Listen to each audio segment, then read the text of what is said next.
Imagine a vast, dark cavern, deep beneath the Earth's surface. This is no ordinary cave. It has been a home, a prison for a group of individuals since their very birth.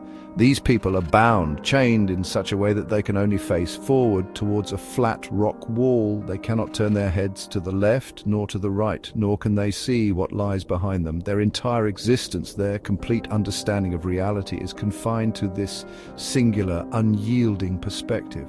Behind these prisoners, unbeknownst to them, a large fire burns brightly, casting a flickering illumination throughout the chamber. Between this fire and the prisoners, there is a raised walkway. Along this path, other people, whom Plato calls the puppet masters, walk back and forth. These puppeteers carry various objects: statues of people, models of animals, and all sorts of other man-made items.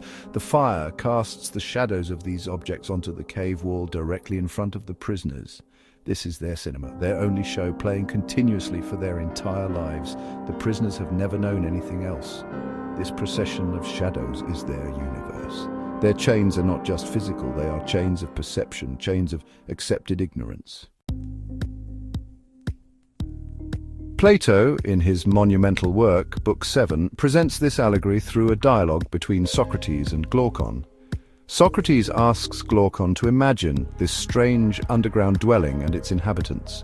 The purpose is not just to tell a spooky story, but to explore the nature of knowledge, reality, and the human condition. The prisoners, Socrates explains, would take the shadows for true substances.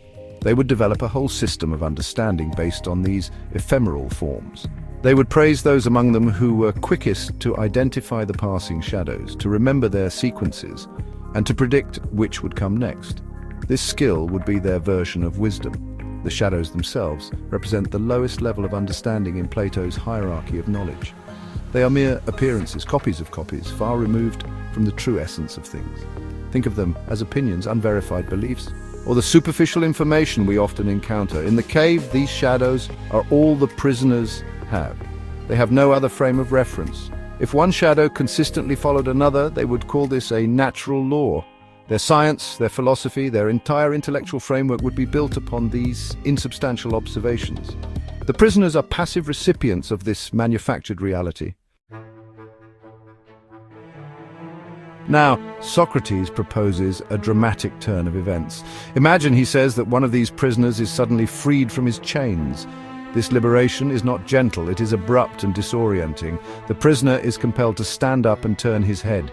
For the first time, he sees the fire. The light is painful to his eyes, accustomed only to the dim glow reflecting off the wall.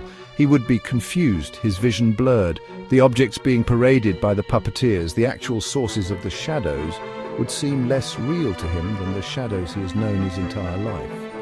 If someone were to tell this newly freed prisoner that the shadows were mere illusions and that these solid objects were closer to the truth, he would likely be skeptical, even resistant. He might try to turn back to the familiar comfort of the wall, to the reality he understands. The pain in his eyes, the confusion in his mind would make the shadows seem preferable, more comprehensible. His entire framework of knowledge is being shattered, and this process is inherently uncomfortable, even terrifying. The journey does not end with the fire. The freed prisoner is then forcibly dragged against his will up a rough, steep incline, out of the cave and into the world above. Imagine the struggle, the resistance. His eyes, having only just begun to adjust to the brightness of the fire, are now assaulted by the full, unfiltered light of the sun. This experience would be overwhelmingly painful. He would be blinded, unable to see anything at all at first. The reality of the upper world, with its vibrant colors, its three-dimensional objects, and its vast expanse, would be too much for his unprepared senses to process. Socrates explains that the prisoner would need time to adjust. Gradually, he might first be able to look at shadows in the upper world, then reflections in water, and then the objects themselves.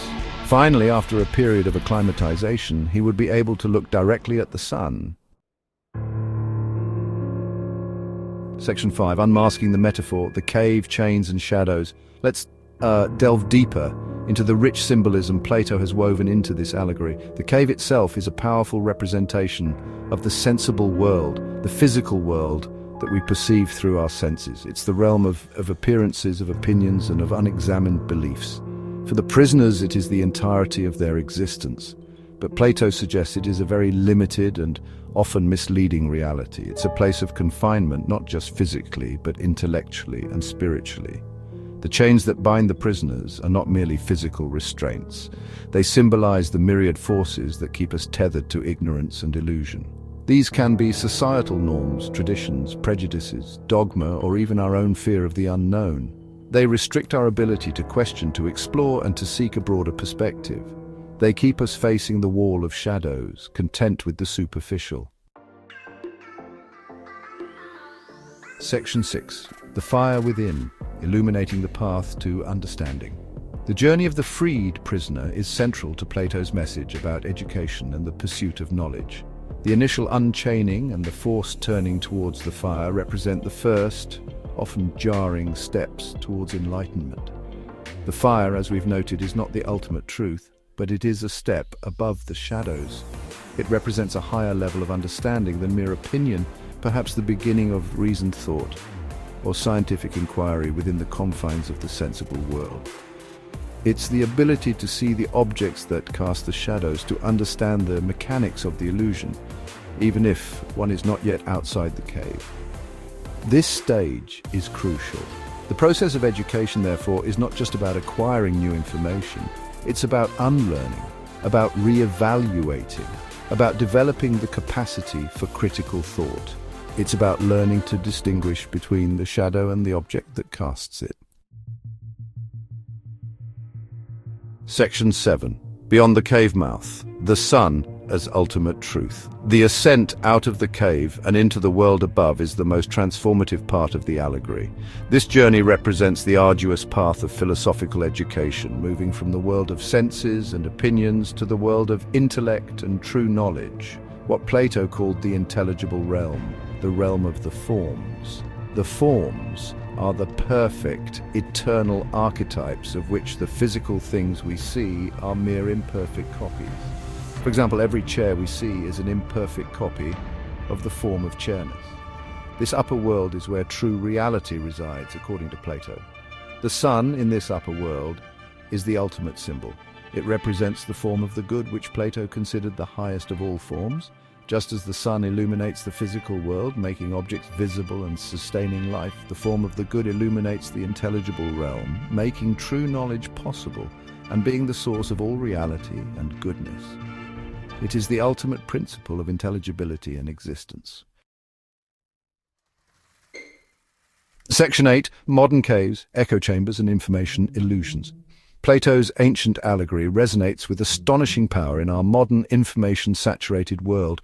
Consider the media landscape. We are constantly bombarded with information, but how much of it is unfiltered truth, and how much consists of carefully curated shadows? News outlets, social media feeds, and advertising campaigns can all act as puppeteers, shaping our perceptions of reality. Filter bubbles and echo chambers, created by algorithms designed to show us more of what we already like, can trap us in ideological caves where our existing beliefs are constantly reinforced and dissenting views are rarely encountered. We see only the shadows that confirm our biases. Education itself can sometimes resemble the cave, especially if it prioritizes rote memorization and conformity over critical thinking and genuine inquiry. An educational system that merely teaches students what to think rather than how to think is essentially training them to be better shadow watchers. True education, in the Platonic sense, should be a process of liberation. Section 9. Your ascent steps towards intellectual freedom. So, how do we begin our own journey out of the metaphorical caves that might confine us? The first step, much like the prisoner's initial jarring experience, is to cultivate awareness. Start by questioning your own beliefs. Ask yourself, why do I believe this? Where did this idea come from? Is it based on solid evidence, or is it an inherited shadow, an opinion I absorbed without scrutiny? This process of self-interrogation can be uncomfortable, but it's the essential first tug on the chains. Be brave enough to admit that some of what you hold true might just be a flicker on the wall. Next, actively seek out diverse perspectives. If the prisoners could only turn their heads, they might realize the shadows were not the sole reality. In our world, this means reading books and articles from authors with different viewpoints, listening to podcasts that challenge your assumptions, and engaging in respectful conversations with people who don't share your opinions. Break out of your echo chamber. Deliberately expose yourself to information that makes you uncomfortable or forces you to think.